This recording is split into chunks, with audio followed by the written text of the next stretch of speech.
Doctor ortho आपको देता है दर्द से पूरी आजादी, एक भरपूर जिंदगी। ये कोई टेम्परेरी पेन किलर नहीं, आयुर्वेदिक औषधि है। दीदी ने बताया कि मेरा गोत्र शांडिल्य है। इससे पहले दीदी ने चंडी पाठ किया, इससे पहले दीदी मंदिर मंदिर दर्शन कर रही थी, और इससे पहले आपने कभी भी दीदी को ये काम करते हुए नहीं देखा था। हाँ, उनकी किताब में उन्होंने ये मेंशन किया है कि वो जिस तरीके से पूजा और कर्मकांड में विश्वास रखती हैं, वो एक बहुत कहते हैं ऊपर वाले की बहुत बड़ी फॉलोवर है, और वो बंद कमरों में किया करती थी। तो फिर चुनावी रैली से ये काम क्यों? रीजू दत्ता, चूंकि वादा था, शुरुआत आपसे कर रही हूँ, जवाब दीजिए। रूबिका जी, आपको पता है कि शायद आपको पता होगा, दक्षिणेश्वर स्काई वॉक, जहां पर कुछ दिनों पहले हमारे प्रधानमंत्री जी भी आए थे, उन्होंने वो ममता बनर्जी ने बनवाया। दक्षिणेश्वर मंदिर का पूर्ण निर्माण और पूर्ण जो डेवलपमेंट होता है, होलिस्टिक डेवलपमेंट ममता बनर्जी ने किया। कालीघाट स्काई वॉक ममता बनर्जी कर रहे हैं। 100 एकड़ जमीन उन्होंने इस्कॉन मंदिर को दिया है। तब क्या वो हिंदू नहीं थे, या तब चुनावी मौसम नहीं था? और मैं अवस्थी जी को एक चीज कहना चाहता हूं कि हमें आरएसएस से कोई बैर नहीं है, क्योंकि आरएसएस तो इलेक्शन में लड़ नहीं रही है। बट एक चीज उनको भी पता होना चाहिए कि ये देश का संविधान जो है, और उसमें हिंदू, मुस्लिम, सिख, ईसाई सब बराबर के हिस्सेदार है। और एक शायरी है ना, उसका आखिरी पंक्ति में बता देता हूँ कि सभी का खून है शामिल यहाँ की मिट्टी में, हिंदुस्तान किसी के बाप की थोड़ी है। तो इस देश की आजादी में सभी का खून मिला हुआ है। क्यों कट्टरता फैलाते हैं आप लोग? ओके, अवस्थी जवाब दीजिए। मजूमदार साहब रुको, मैं आऊंगी आपके पास। अवस्थी जी। हाँ, मैं स्वयं जवाब देने वाला था। रिजू जी, आपने सही कहा कि जैसे अल्लाह अकबर कहने वाला मुस्लिम नहीं होता, मुसलमान नहीं होता, ऐसे शांडिल्य अपना गोत्र बताने वाले भी कोई हिंदू नहीं होता, ये कोई ज़रूरी नहीं है। और ना ही जो 30% के दम पे 4 पाकिस्तान बनाने की बात कहता है, उसको भी मैं मुसलमान नहीं मानता हूँ। इस देश में हिंदू मुसलमान का सवाल नहीं है, सवाल इस देश के साथ कौन है और खिलाफ कौन है। अगर कोई 4 पाकिस्तान बनाने की बात कहता है तो आप उसको सिर्फ मुसलमान कह करके अलग कर देंगे क्या? रिजू जी, महत्वपूर्ण बात यह है, आपने किसी भी एक भी सवाल का जवाब नहीं दिया कि 30 वहां पर यह बताइए कि टोलाबाजी हो रही है कि नहीं, कटमनी हो रही है कि नहीं, हिंसा हो रही है कि नहीं, तुष्टीकरण के नाम पर वहां पर उन्होंने कहा कि नहीं कि मैं दूध देने वाली गाय की लात भी सहूंगी। यह कहा था कि नहीं कहा था ममता बनर्जी ने? क्या क्या किया है उन्होंने इन 10 सालों में? पश्चिम बंगाल के ऐसे जिले हैं जहां पर मंदिर में लोग हिंदू अपनी घंटियां तक नहीं बजा सकते। ये हालत हो गई है वहां पर। आपका मंत्री कहता है कि आइए पाकिस्तान के रिपोर्टर को आइए आपको मिनी पाकिस्तान दिखाता हूं, आपको मिनी पाकिस्तान दिखाता हूं। शांडिल्य गोत्र का लेकर के हम क्या करें?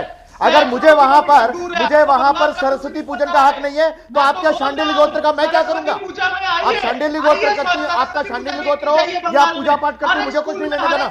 मुझे अपनी धार्मिक स्वतंत्रता से लेने देना है। आपने वहां पर सरस्वती पूजन बंद किया, आपने रामधनु को रंगधनु क्यों किया? रामधनु को रंगधनु क्यों किया? एक सवाल का जवाब दो आप, एक सवाल का जवाब दो। रामधनु को रंगधनु क्यों कहा? रामधनु को रंगधनु क्यों किया? किस धर्म के वेद में ये लिखा है कि कटारी नहीं सुन सकते ना, इसलिए आप सुन नहीं पाएंगे, आप सच्चाई को सुन नहीं पाएंगे, इसलिए बोलते हैं इतने बीच में। आप सच्चाई सुन नहीं सकते। बंगाल की जनता के मन में क्या है आप पहचान नहीं पा रहे हैं। आप नहीं समझ पा रहे हैं। अभी आपने जो अत्याचार किए हैं ना, बंगाल की जनता पर जो अत्याचार किए हैं, समझ नहीं पा रहे। दोनों रुकिए। रिजू दत्ता, एक सेकंड। मैं क्योंकि शो को बहुत लोग देखते हैं और मैं कोई भी चीज गलत यहाँ इस शो के जरिए नहीं दर्शकों तक पहुंचाना चाहती हूँ।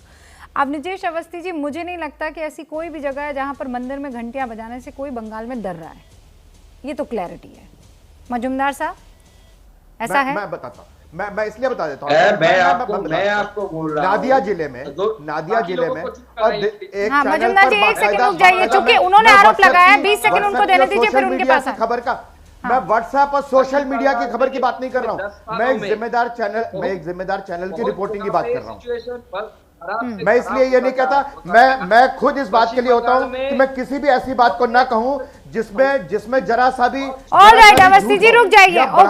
ओके, अवस्थी जी रुक जाइए। मजूमदार साहब बताइए, ऐसा कौन सा इलाका है जहां पर घंटी नहीं बज रही है मंदिर? पश्चिम बंगाल में लास्ट 10 सालों में ममता बनर्जी के रिजीम में सांप्रदायिक शक्तियां बहुत बड़ी है। और पश्चिम बंगाल में सरस्वती पूजा सब स्कूल में होती थी, मुस्लिम स्टूडेंट में भी उसमें पार्ट लेती थी। लेकिन जब से सरकार आई ये हिंदू और मुस्लिम के बीच में दरार करने में लगी हुई है। मुआज्जिमों को पैसा देना, इमामों को पैसा देना और हिंदुओं को वंचित रखना, इससे बहुत सारे स्कूलों में ऊंट का पिटारा लेके बैठ गए ये बीजेपी के सारे नेता। नबी दिवस, अरे नबी दिवस भी यहाँ मनाया जाता है, सरस्वती पूजा भी मनाया जाता है। आप सुकांतो जी, आपके घर के बाजू के स्कूल में सरस्वती पूजा होता है, जहाँ जिसका उद्बोधन आप लोग करने जाते हैं। क्यों झूठ बोलते हैं? सरस्वती पूजा नहीं होता है। आप लोग सुनिए, चुप रहिए। रिजू दत्ता, मैं आपको मौका दूंगी, मुझे पहले सुन तो लेने दीजिए, मुझे सुन लेने दीजिए, फिर मैं मौका दूंगी। मजूमदार साहब एक सेकंड, ये बताइए मुझे कि कोई ऐसा स्कूल नहीं है जहां पर सरस्वती पूजा होती है? बंद है सरस्वती पूजा? नहीं, बहुत सारे स्कूल है, आप आइए ना, मैं आपको दिखाता हूँ पश्चिम बंगाल में, जहां पे जैसे मुर्शिदाबाद, मालदा, इस्लामपुर यानी उत्तर दिनाजपुर का जो पार्ट है, मैं इस इलाके में रहता हूं, मैं जानता हूं कहां कहां बंद है। आप आइए, कैमरा लेके आइए, मैं आपको दिखाऊंगा। स्कूलों में बंद कर दिया गया कि स्कूलों में होगा तो वहां पे नबी डे भी मनाया जाएगा, लेकिन सरस्वती पूजा बहुत पहले से, सालों से पश्चिम बंगाल के स्कूलों में होती आई है। लेकिन जब से सरकार आई है, इन्होंने ये अपीजमेंट की पॉलिटिक्स शुरू की है, दादागिरी शुरू की, जो सांप्रदायिक शक्तियों की दादागिरी शुरू हुई, इसके लिए बहुत सारे स्कूलों में आप आइए, मैं आपको दिखाऊंगा। ओके, जो लोगों का वोट लेके संसद भवन में जाकर बैठते हैं, इन्होंने कहा कि इनके इलाके में सरस्वती पूजा नहीं होती है। और दूसरा तो ये कि आप अपने घर में बैठ के डमरू बजा रहे हैं। हर जगह, हर स्कूल में सरस्वती पूजा होता है, क्रिसमस सेलिब्रेशन होता है, नबी दिवस पालन होता है और यहाँ पर लोहड़ी भी मनाया जाता है। ये एक ऐसा कॉस्मोपॉलिटन जगह है बंगाल, जहां पर जब पूरा देश में दंगे होते थे 1990 में, तब भी यहाँ पर शांति बना रखता था। आपको मैं रूबिका जी बंगाल का इतिहास बता देता हूँ। हर एक पॉलिटिकल पार्टी जो बंगाल की सरकार बना, उन्होंने आप दोनों एक एक करके बात रखिए अपनी, प्लीज, कुछ समझ में नहीं आएगा। ठीक है मजूमदार साहब, मुझे आपकी आवाज समझ में आई। आप ये कह रहे हैं कि कैमरा लेकर आइए बहुत से इलाके जहां पर सरस्वती पूजा नहीं हो रही है। ठीक है रिजू दत्ता, ओके रिजू दत्ता, ये चैलेंज अगर वो कर रहे हैं तो इसमें कोई तो दम होगा ना। मैं तो आपके इतने बड़े चैनल को इन्होंने बोला है ना, आपके बहुत वरिष्ठ पत्रकार यहाँ पर घूम रहे हैं, उनको बोलिए एक स्कूल दिखा दे जहाँ पर आज की डेट में सरस्वती अच्छा, मैं तो भूल ही गई अभी तो, अरे भाई मैं तो भूल ही गई, आप दोनों के चैलेंज कैसे चलेंगे? अभी तो स्कूल चल ही नहीं रहे, कोरोना में असेंबली हो ही नहीं रही है। अब आप में से कौन सच कौन झूठ, इसका फैसला कौन कर पाएगा? अब रुक जाइए रिजू जी, अल्ताफ हैदर कुछ कहना चाह रहे हैं। अल्ताफ हैदर, अब ये जो देखिए, इतनी देर से हम देख रहे हैं कि यही जो कंपटीशन की बात मैंने की थी कि मेजॉरिटी अपीजमेंट हमेशा से रहा है। आप समझ रहे हैं कि नहीं? आज जनेऊधारी, अगर कांग्रेस के राहुल गांधी ये कहते हैं कि वो जनेऊधारी है और ममता जी आज वो भी सामने आ गई, तो ये कंपटीशन चल रहा है जो कम्युनल फोर्सेस आज कॉम्पीट कर रही है कि मेजॉरिटी वोट हमको चाहिए। ये कॉपीराइट बनाने की कोशिश हो रही है।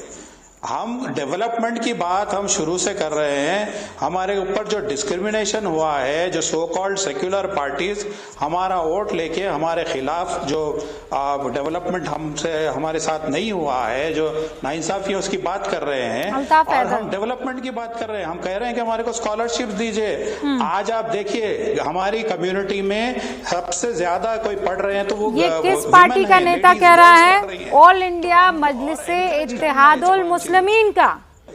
हाँ, जिस पार्टी का नाम ही ऑल इंडिया इत्तेहादुल मुस्लिमीन, मजलिस-ए-इत्तेहादुल मुस्लिमीन है, आप कह रहे हैं कि ये सब कम्युनल हो गए। अरे सर, ऑक्सीमोरॉन सुना है इसका मतलब? आप जानते हैं ना कि मॉर्निंग में मैं सुबह आऊंगी।